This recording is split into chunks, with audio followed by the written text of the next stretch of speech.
I'm Sarah Colvin, joining you on this kind of foggy Friday morning.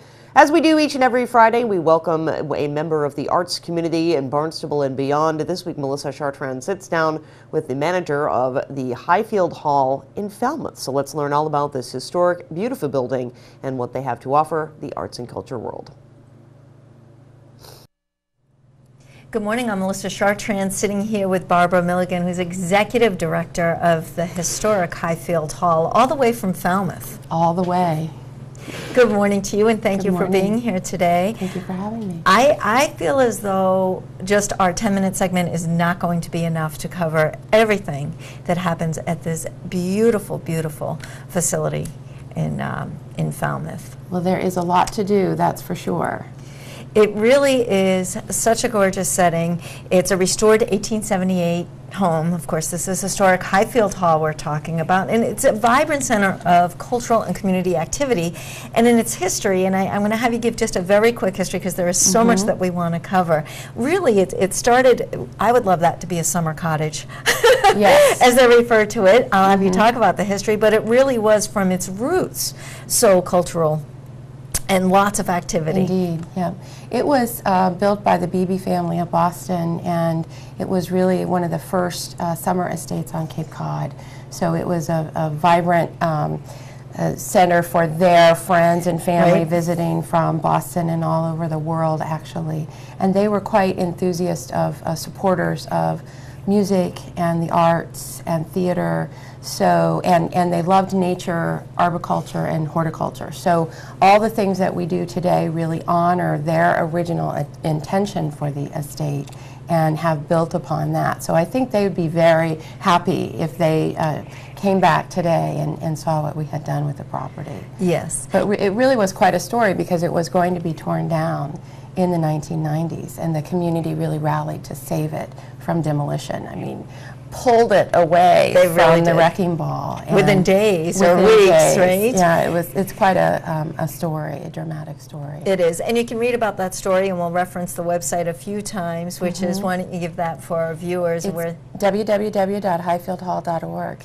And so the history of this facility is listed there, along with the numerous activities both inside and out, because it's such a serene setting as well. It is. We often refer to it as just a joyous place. I don't know quite, I can't quite describe it, but you feel it when you come in the building. It's beautiful, it's inspirational, and now that we have the gardens and the grounds as well, it's a place where you can really go and just reconnect with your creativity and with the natural environment and with our history on Cape Cod. Yes, so much to offer, so many programs to do all of that and then some, because as you talk about the gardens, the woods, the walking trails, the programs, the inspiration for artists, their creative energy and interpretation of the nature around them. Right. And for example, we're doing this show this fall, which is a celebration of Beebe Woods. So Beebe Woods is the almost 400-acre nature preserve that surrounds us. So that's the original estate setting. So we've drawn upon that to inspire local artists and poets to create new work inspired by the woods. And so that's our entire focus this fall. We have 2 shows that are all based on Beebe Woods. So it's very cool artwork, and even we have some audio pieces as well as fiber pieces. We even have some clothing that's been inspired by the woods, fabrics, and then more traditional sculpture and painting.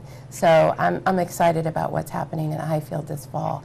And we want people to think of Highfield not just as the building, but these beautiful gardens that we've restored, and then this woods, which has 14 miles of carriage trails to explore. So. I really think that, you have no idea what's there.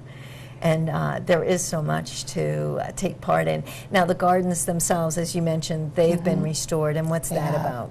Well, the Beebes originally had quite an extensive estate with gardens and greenhouses and culinary garden and all of these trails. So we wanted to try to restore that original estate context. Okay. So we've been working on that for the last 3 or 4 years, And last year we restored the sunken garden, which is the garden that everybody sees as you drive in. It's right next to the house, and it's quite glorious. And then behind the house this summer, we've just installed the west garden. So these were original gardens. They're based on the original design. The little tweaking because we don't have like a 20-member gardening staff. So we've tried to make it a little more manageable with our garden volunteers who take care of the property. So, but I went back and sat behind the west garden recently, and you can see the whole back of the house, the woods, the trails, and the ice house that we've restored, and then this beautiful garden. And it's just, I go back to the word joyous. It's breathtaking, really. It really is. So it's an exciting time for us.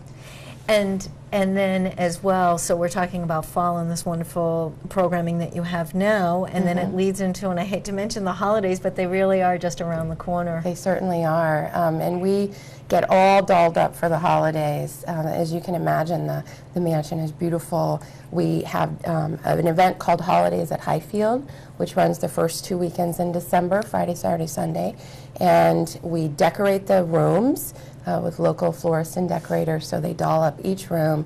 We have model trains, we have a display of international crushes, a gift gallery, a small works art show, and then every half an hour or so we have programs running that cover all of our program areas. So we have music programs, we have culinary demonstrations, children's programs, story hours, flower arranging, all kinds of things. So you can go and spend a couple of hours and really get into the holiday mood. Absolutely. You can spend hours and you can spend days there with all those different programmings. Right. And then you have, as well as you mentioned, all those different programs. I love that there's culinary.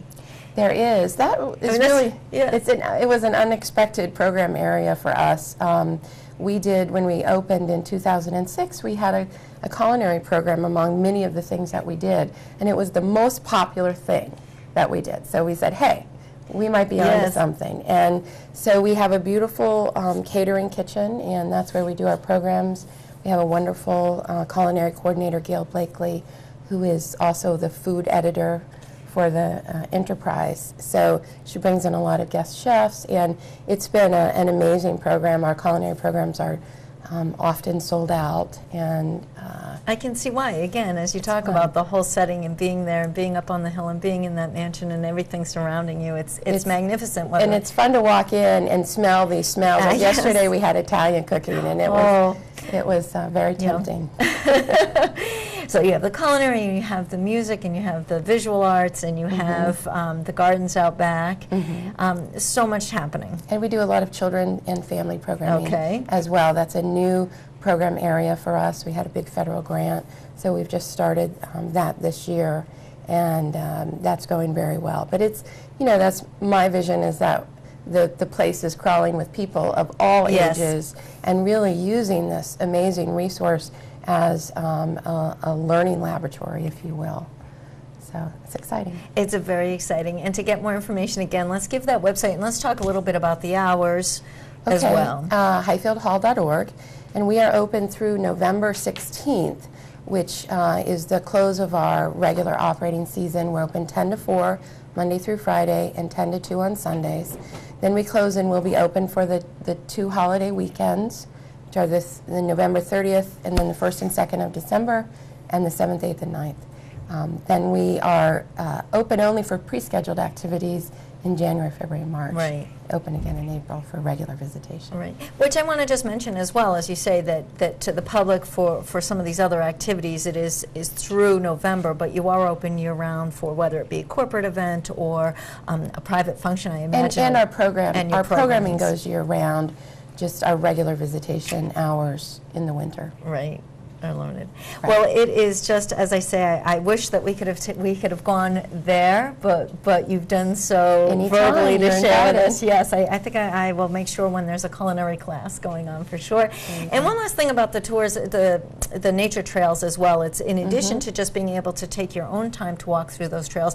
What I thought was wonderful is that there's guided tours, there's programming, as you said. There's I read that there's a scavenger hunt, and there's talks and kind of guided tours hours as well. That I think Exactly. is, or you can choose to spend some time there on your own. It's an amazing resource, and also the entities that surround us on Yes. this hill, with the Cape Cod Symphony and Conservatory. Yes, as right. our next door neighbors, and we have 3 theater groups on the hill, and a private school, and then this amazing nature area. So That's right, and that's all in that area. Arts on the Hill, as you refer to it, it's really a thriving community. it is. It is. Arts are alive in Falmouth. So Barbara, thank you again for coming Thank today. you. Again, to be sure to not only check it out on the website, but go in person. Certainly plenty to do at Historic Highfield Hall in Falmouth. I'm Melissa Chartrand, wishing you an artful day.